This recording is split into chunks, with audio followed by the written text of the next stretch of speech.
Hello everyone, welcome back to our channel. Today we are diving into the exciting world of car price prediction.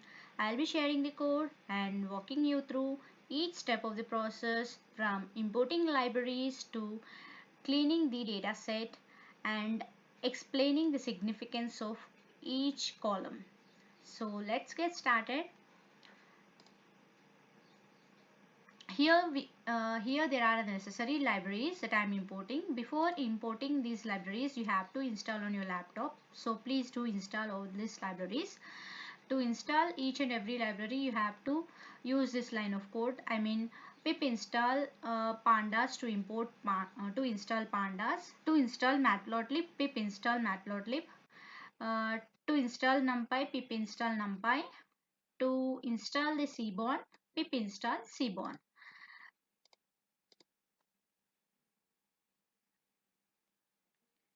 Now let's look at the CSV file and first we will load the CSV file. Here is a CSV file, carprice.csv. To read this CSV file, I'm using this function read underscore CSV, and PD is nothing but it is an alias of pandas, and I'm defining a variable named df. Df is nothing but a data frame. So let's run this. I'll be sharing this data set in the description below, so please do check. Let's look at the CSV file and get a sense of the data we are working with. So here we have a data set containing information about various uh, car, including the features like fuel types, aspiration, etc. So let's look at each and every column name. Here you can see ID column. ID column is nothing but it is a column, means this column serves as a unique identifier for each of the car entry, and symboling column is the insurance risk rating assigned to the car. It indicates its level of riskiness. The value negative, negative value indicates less risky, and while the positive value denotes the higher risky level. Here we don't find any negative, but we find a 0. 0 means low risky, and higher value means high risky levels.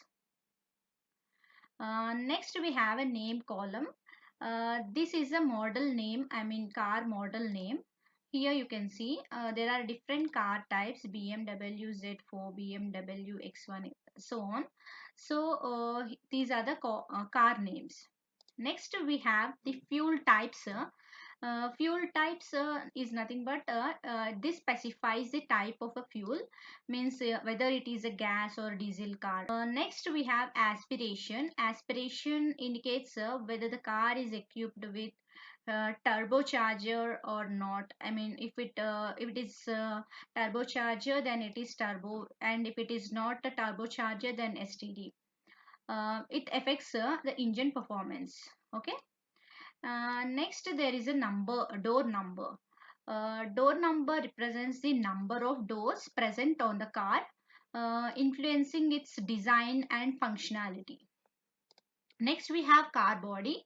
It describes the body style or configuration of the car, such as we can see sedan, hatchback, convertible, and wagon. These are the car bodies which describe the uh, style of the car. Drive wheel is nothing but it indicates the type of a drive wheel powering the car, such as a front wheel drive and rear wheel drive. And next is another one is engine location. You can see engine location is nothing but it is a location of the engine, that is whether the engine is located in the front side or on the rear side. Next we have wheelbase. Wheelbase is nothing but the distance between the center of the front and rear wheels, influence the car stability and interior space. Next we have car length, means it is nothing but the length of the car from front bumper to the rear bumper. And car width is nothing but width of the car. car height is nothing but height of the car, and curb weight, as you can see, curb weight is nothing but the weight of the car when it is empty, means excluding the passengers and cargo. This affects the fuel efficiency and performance. Next we have engine type. This is nothing but it specifies the type of the engine configuration, such as OHC, means overhead camshaft, and DOHC is nothing but double overhead camshaft. Likewise, we have different engine types in this data set. Next, we have cylinder number. It indicates the number of cylinders in the engine which affect the power output and fuel efficiency. Next, we can see the engine size. Engine size is nothing but the volume of the engine measured in cubic inches or liters, which correlates with the power and performance. Here we have different engine sizes. Next we have the fuel system. It describes the fuel delivery system used by car's engine, like MPFI. MPFI is nothing but it is a multi-point fuel injection, and we can also see 2BBL, means 2 barrel carburetor. Also we can see 1BBL, means 1 barrel carburetor, etc. We have different kinds of fuel system in this data set. Next we can see bore ratio, means the diameter of the engine cylinder relative to its stroke. This influences the engine efficiency and performance also. Next we have the stroke. Stroke is nothing but the length of the piston stroke in the engine. Next we have compression. Compression ratio we have. One second. We can see compression ratio. Compression ratio is nothing but the ratio of cylinder's volume when the piston is at the bottom of its stroke. It also impacts the engine efficiency and performance. Next we can see the horsepower. Here you can see horsepower. Horsepower is nothing but the measurement of an engine's power output. This variable is very important in this data set to predict the car price. Also we can see peak RPM. RPM is nothing but revolutions per minute. Peak RPM is nothing but engine's maximum revolutions per minute, which indicates its peak power output. Next we have city MPG. Here MPG is nothing but miles per gallon. The estimated miles per gallon the car achieves in city driving conditions. Next we have highway MPG. This is nothing but estimated miles per gallon the car achieves in the highway driving conditions. This also reflects the fuel efficiency. Next we have price of the car. This is a main target variable in this data set. This is used to predict the car price using some machine learning algorithms. So this is about the data set. So let's dive into the code once. As we have loaded the data set, first let us view the first 5 records of the data set. Head function is used to list the 5 records of the data set. So you can see here, this is having 5 rows and 26 columns. As our data set consists of this 26 column, you can see.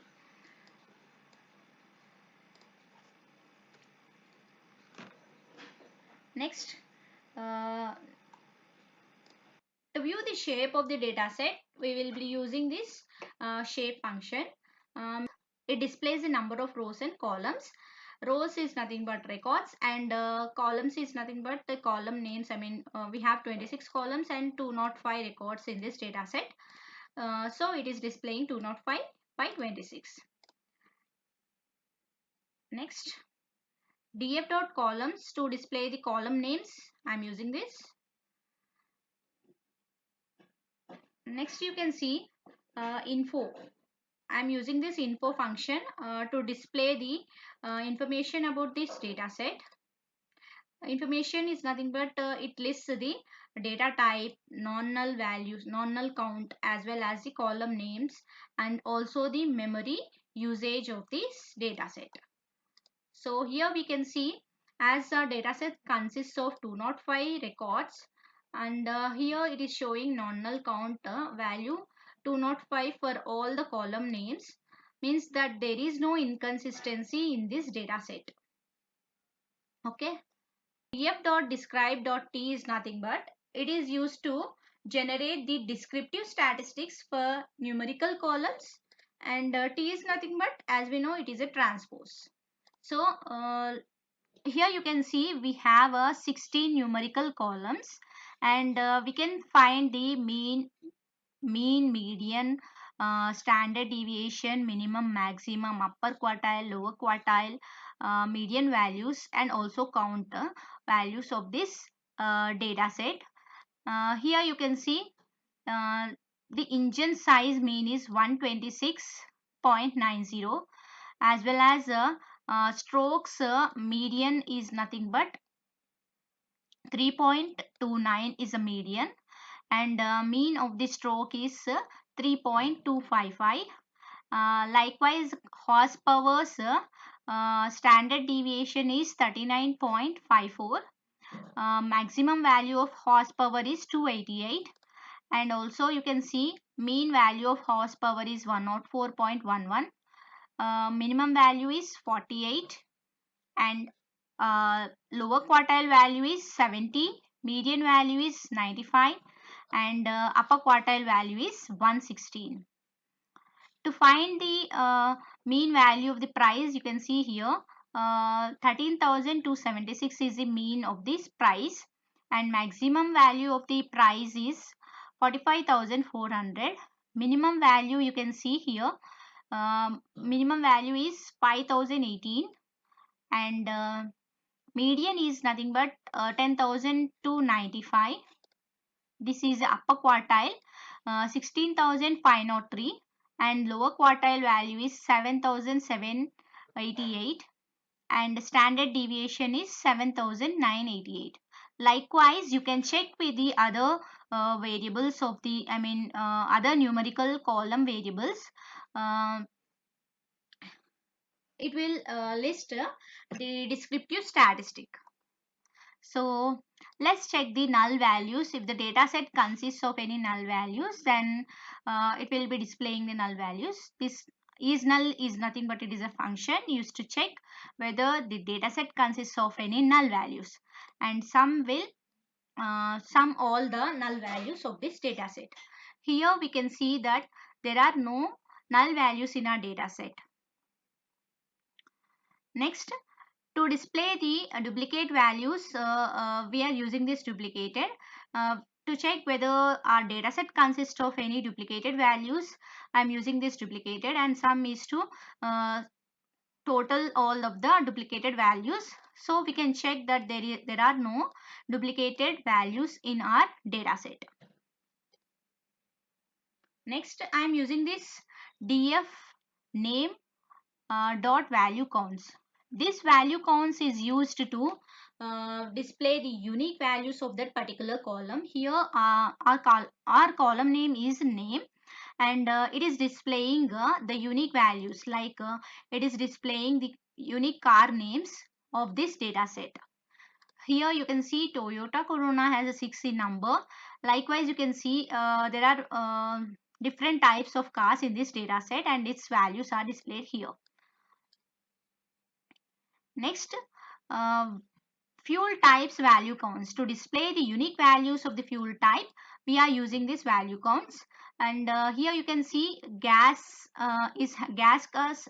There are 185 gas cars in our data set, and 20 diesel cars in our data set.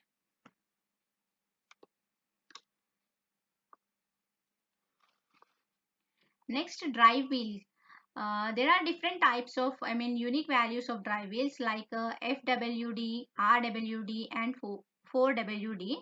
We can see FWE, FWD has a maximum number of cars in our dataset.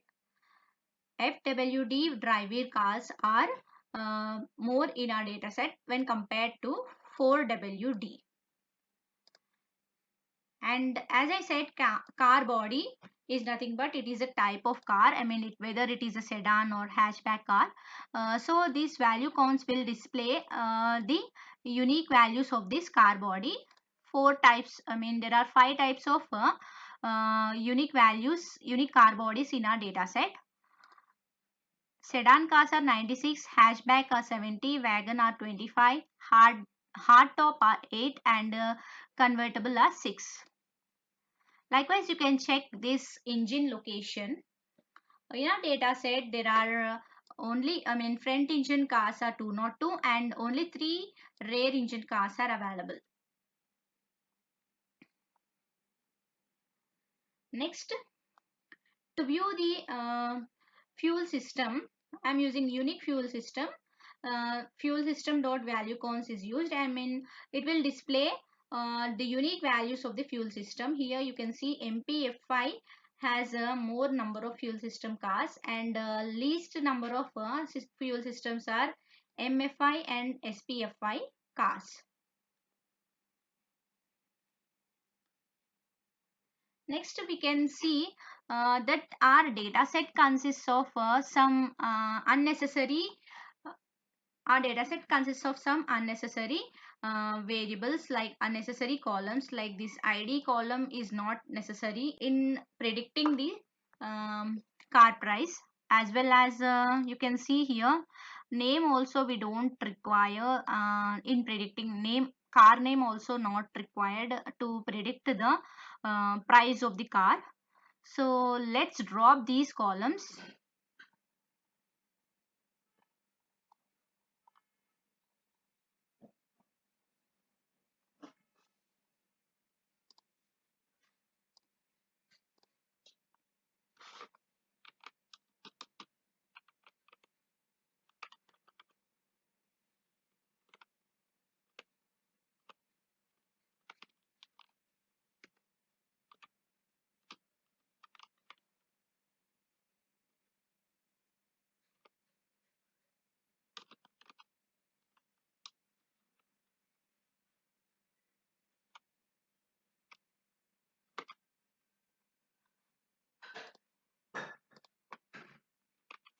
Let's check once again the first 5 records. Here you can see the two column names has been dropped from our data set. We can see only 24 columns are present now. So this is how you can explore the data. In our next video, I'll be sharing the exploratory data analysis. Like I'll be using the Matplotlib and Seaborn libraries to explore. To plot the count plot, distribution plot, histogram plots, etc. I'll be using these. In the next video, we'll be walking through the exploratory data analysis. So that's it, folks. Here we have shared the code for the car price and explore the data set in detail and drop the unnecessary columns to streamline our data analysis. I hope you found this walkthrough helpful. If you did, don't forget to like, share, and subscribe for more content. Stay tuned for next video where we'll dive deeper into building and evaluating machine learning models from car price prediction. Until next time, stay tuned. Happy coding.